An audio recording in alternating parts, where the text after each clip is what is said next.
नमस्कार, आप देख रहे हैं the Lallan top. #MeToo India के दौरान अब डायरेक्टर साजिद खान पर भी हैरेसमेंट के आरोप लगे हैं। अभी तक 3 महिलाओं ने साजिद खान पर हैरेसमेंट का इल्ज़ाम लगाया है। कौन है साजिद खान, पहले ये जानते हैं। डायरेक्टर हैं, कोरियोग्राफर और डायरेक्टर फराह खान के छोटे भाई हैं। साजिद ने 2006 में डरना ज़रूरी है फिल्म से डायरेक्शन की शुरुआत की थी। हाउसफुल सीरीज़ की फिल्में इन्होंने ही डायरेक्ट की हैं और अभी हाउसफुल 4 शूट कर रहे हैं। फरहान अख्तर साजिद के मौसेरे भाई हैं। जावेद अख्तर की पहली पत्नी डेज़ी ईरानी साजिद की मां मेनका की बहन थी। किसने आरोप लगाया है? सलोनी चोपड़ा एक्ट्रेस है। रेस 3 में आपने इन्हें देखा था और ये कभी साजिद खान की असिस्टेंट थी। मीडियम नाम की एक सोशल मीडिया वेबसाइट पर उन्होंने एक पोस्ट लिखा। उन्होंने साजिद पर हैरेसमेंट का इल्ज़ाम लगाया। सलोनी ने एक्टर ज़ैन दुरानी और डायरेक्टर विकास बहल पर भी आरोप लगाए हैं। आरोप नंबर 1, साजिद के बारे में बताते हुए सलोनी ने विस्तार से लिखा। उन्होंने लिखा कि पुरानी बात है, 2011 में उसी दौरान मैंने इंडिया में ठीक से वक्त बिताना शुरू किया था। मैं किसी डायरेक्टर को असिस्ट करना चाहती थी ताकि फिल्म मेकिंग सीख सकूं। मेरा पहला अनुभव मेरी ज़िंदगी का सबसे बुरा अनुभव था। मैं तब नहीं जानती थी कि इन चीज़ों से कैसे डील किया जाए। साजिद अपने इंटरव्यू के सवालों के लिए मशहूर थे। उसने सेक्सुअल एक्टिविटी के बारे में मुझसे सवाल पूछे। उसने ये भी पूछा कि क्या किसी ने कभी मेरा यौन शोषण किया है। मैंने कहा हाँ। फिर उसने अजीब अजीब से सवाल पूछे कि क्या मैंने कभी अपने ब्रेस्ट की सर्जरी करवाई है उसका साइज़ बढ़वाने के लिए। फिर कहता सेक्स असल में दिमाग से कनेक्शन है। वो इंसानी शरीर और उसकी ज़रूरतों के बारे में दार्शनिक लहजे में बात करता। ये भी कि जिन लोगों के साथ गलत होता है उनके लिए उसे बहुत तकलीफ़ होती है। इंटरव्यू ख़त्म होते होते मैं रोने लगी। मुझे नहीं पता था कि क्यों। जब मैंने साजिद के साथ काम करना शुरू किया तो वो कहते कि मैं डायरेक्टर की असिस्टेंट हूँ, ना कि असिस्टेंट डायरेक्टर। इसका मतलब कि मुझे सीधे सीधे उनके काम करने होंगे। मुझे इस बात से कोई परेशानी नहीं थी। फिर धीरे धीरे वो मुझे देर रात को कॉल करने लगे। अगर मैं फ़ोन नहीं उठाती थी तो मुझे कहा जाता था कि जब भी उनका फ़ोन आए तो मुझे उठाना ही होगा। फ़ोन आधी रात को 2 बजे रात को आने लग गया। साजिद कहते थे कि इंडस्ट्री कभी सोती नहीं है, हमेशा काम होता रहता है, मगर फ़ोन पर काम की कोई बात नहीं होती थी। वो पूछते थे कि तुमने क्या पहना है, क्या खाया। वो मुझे कहता था कि उसे अपनी बिकिनी वाली तस्वीरें भेजूं और अगर मैं हीरोइन बनना चाहती हूं तो वो बताएगा कि मैं कैसी दिखती हूं। ये सारी चीज़ें टॉर्चर कर रही थी मुझे। महीनों तक उसने मेरे दिमागी तौर पर शोषण किया। मैं हर रात रो कर सोती थी। वो कहता था तुम हीरोइन बन पाओगी, इतनी सेक्सी नहीं हो। वो कहता था कि मुझे अपनी देख रेख में रखकर एक्ट्रेस बनाएगा, अपनी अगली फिल्म में मुझे कास्ट करेगा, लेकिन तब जब मैं इसके लिए तैयार हूँ। वो अपनी गर्लफ्रेंड जो उस समय थी उसके बारे में भद्दी भद्दी बातें करता था। उस लड़की जैसी अच्छी औरत मैंने फिल्म इंडस्ट्री में देखी ही नहीं। मुझे ताज्जुब होता है कि वो उस जैसे आदमी के साथ क्यों है। वो धौंस दिखाकर कहता था कि उसकी गर्लफ्रेंड जिस मुकाम पर है उसे वहाँ उसने ही पहुँचाया है कि वो मुझे ऐसा ही बना सकता है। फिर वो मुझे अपनी सेक्स लाइफ के बारे में बताता, अपने प्राइवेट पार्ट के बारे में बताता। ये सब कुछ महीनों तक चलता रहा। वो मुझसे कहता कि मैं उसके घर आकर रहूँ। मैं बहाने बनाती थी। एक रात चीज़ें काफ़ी बिगड़ गई। मैं उसके लगातार आने वाले फ़ोन कॉल्स और हैरेसमेंट से तंग आ गई। मैंने उससे सीधा सीधा पूछ लिया कि आखिर चाहता क्या है। तो मुझ पर चिल्लाने लगा। बोला कि मैं बेवकूफ़ हूँ जो सोचती हो कि बस सेक्स के बारे में ही मैं सोचता हूँ। वो चाहता था कि मैं वो करूँ जो वो कहे। उसने मुझे कुछ डायरेक्टर्स के नाम गिनाए। कहा कि वो लोग हीरोइंस को महीनों तक अपने घर पर रखते हैं ताकि देखें कि चीज़ें कैसी चल रही हैं। फिर साजिद ने मुझसे कहा कि वो चाहता है कि मैं उसके साथ रहूं, कि उसका जो मन करेगा वो तब मेरे साथ वो करेगा। मतलब अगर मैं उसकी रखेल बनने के लिए तैयार ना हूँ तो वो मुझे रोल नहीं देगा। मैंने गुस्से में उसे उस वक्त बहुत सुनाया और फ़ोन रख दिया। तंग आकर सलोनी ने उनका साथ छोड़ दिया। अब आते हैं आरोप नंबर 2 पर। एक्ट्रेस रेचल वाइट ने सलोनी के इसी ट्वीट को रीट्वीट करते हुए लिखा कि साजिद के साथ उनके अनुभव भी काफ़ी ख़राब रहे हैं। आरोप नंबर 3, फ्रीलांस बॉलीवुड जर्नलिस्ट करिश्मा उपाध्याय ने अपने #MeToo स्टोरी में बताया कि ये 2000 के बाद की बात है जब मैंने पहली बार साजिद का इंटरव्यू किया था। उसने मुझे अपने घर बुलाया जहां वो अपनी बहन के साथ रहता था। इंटरव्यू के दौरान वो अपने प्राइवेट पार्ट की बातें करने लगा। मैंने उसकी रद्दी बातों को इग्नोर किया और इंटरव्यू किया।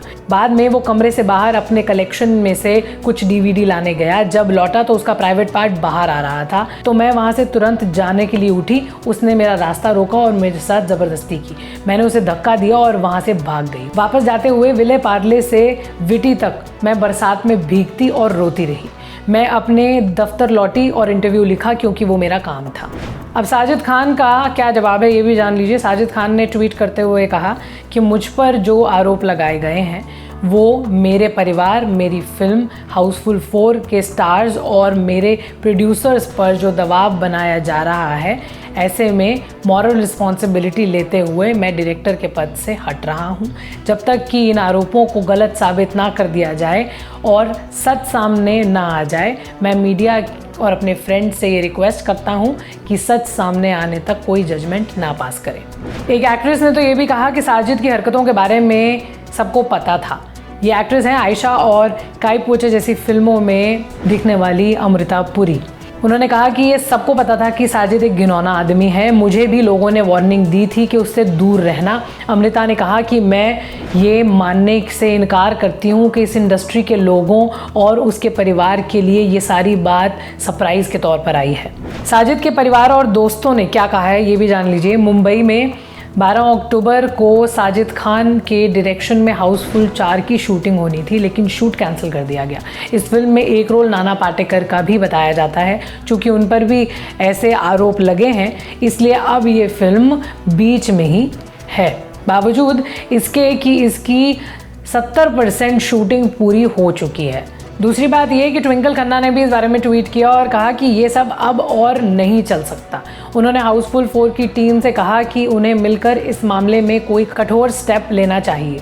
ट्विंकल के पति अक्षय कुमार भी इस फिल्म में हीरो हैं। अक्षय कुमार ने भी इस बारे में ट्वीट किया और लिखा कि मैं पिछली रात ही देश में वापस लौटा हूं और इन सारी खबरों को पढ़ना बहुत ही डिस्टर्ब करने वाला है। मैं हाउसफुल 4 के प्रोड्यूसर से रिक्वेस्ट करता हूं कि वो पूरी जांच होने तक इस फिल्म का शूट कैंसिल कर दें। ये ऐसी चीज़ है जिसमें सख्त कदम लिए जाने की ज़रूरत है। मैं किसी भी घोषित अपराधी के साथ काम नहीं करूँगा। वो सब लोग जिनके साथ शोषण हुआ है उनको सुना जाना चाहिए और उन्हें न्याय मिलना चाहिए। एक्टर डायरेक्टर फरहान अख्तर ने भी इस बारे में कहा है। एक्चुअली मी टू शुरू होने से भी पहले वो उन लोगों में से हैं जिन्होंने तनुश्री दत्ता को सपोर्ट किया था, और अब जब बहुत ही गंभीर आरोप उनके खुद के मौसेरे भाई साजिद पर लगा है तो उन्होंने कहा कि मैं एक्चुअल में ज़ोर देकर बता भी नहीं पा रहा कि साजिद के व्यवहार के बारे में ये स्टोरीज़ पढ़कर मुझे कितना बड़ा शौक लगा है। मैं इतना ज़्यादा निराश हुआ हूँ और मेरा दिल टूट गया है। मुझे पता नहीं ये कैसे होगा, लेकिन उसे अपने इन कथित कारनामों का पश्चाताप करने के लिए कोई रास्ता ढूंढना होगा।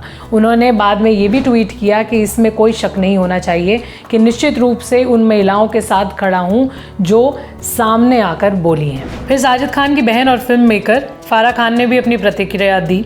उन्होंने शुक्रवार शाम को ट्वीट करते हुए लिखा कि ये मेरे परिवार के लिए बहुत ही तकलीफ़देह समय है। हम लोगों को कुछ बेहद कठिन मसलों पर काम करना है। अगर मेरे भाई ने इस तरीके का व्यवहार किया है तो उसे बहुत पश्चाताप करना है। मैं इस तरह के किसी भी व्यवहार का समर्थन नहीं करती हूँ और ऐसी हर महिला के साथ खड़ी हूँ जिसे चोट पहुंची है। अगली बात रितेश देशमुख ने साजिद के बारे में कही, लेकिन उनका नाम नहीं लिया। साजिद के वो बहुत अच्छे दोस्त हैं और उनकी तकरीबन सभी फिल्मों में काम भी कर चुके हैं। उन्होंने लिखा कि इतनी सारी फील्ड में महिलाओं को शोषण के ऐसे हादसों से गुजरना पड़ा, उनकी कहानियाँ सुनना विचलित करने वाला है। मुझे लगता है कि अपनी कहानी शेयर करने वाली हर महिला बहुत बहादुर है। सभी को सुना जाना चाहिए और उन्हें जज नहीं किया जाना चाहिए।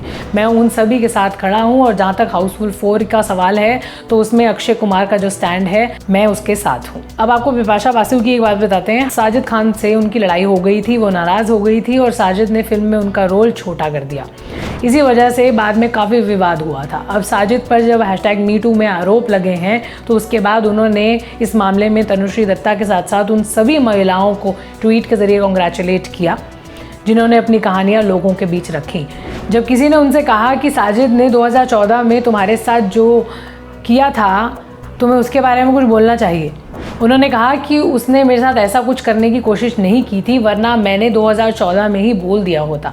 मेरी बहुत मजबूत आवाज़ है और मैं कभी भी असम्मान बर्दाश्त नहीं करती हूँ। मुझे खुशी है कि औरतें मेल डोमिनेंस के खिलाफ बोल रही हैं और अत्याचारों पर वोकल हो रही हैं।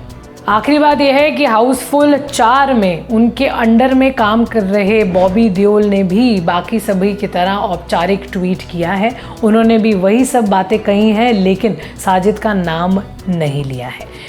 बाकी मीटू में और किस बंदे का नाम आता है ये ललन टॉप आपको लगातार बता रहा है, तो हमसे जुड़िए। ललन टॉप के पेज को लाइक कीजिए। ये वीडियो अगर आप देख रहे हैं यूट्यूब पर तो चैनल सब्सक्राइब कर लीजिए, और अगर आप ये सारा कुछ अपने मोबाइल के एक ऐप में चाहते हैं तो ललन टॉप की ऐप भी आ गई है, उसे भी इंस्टॉल कर लीजिए। Thank you.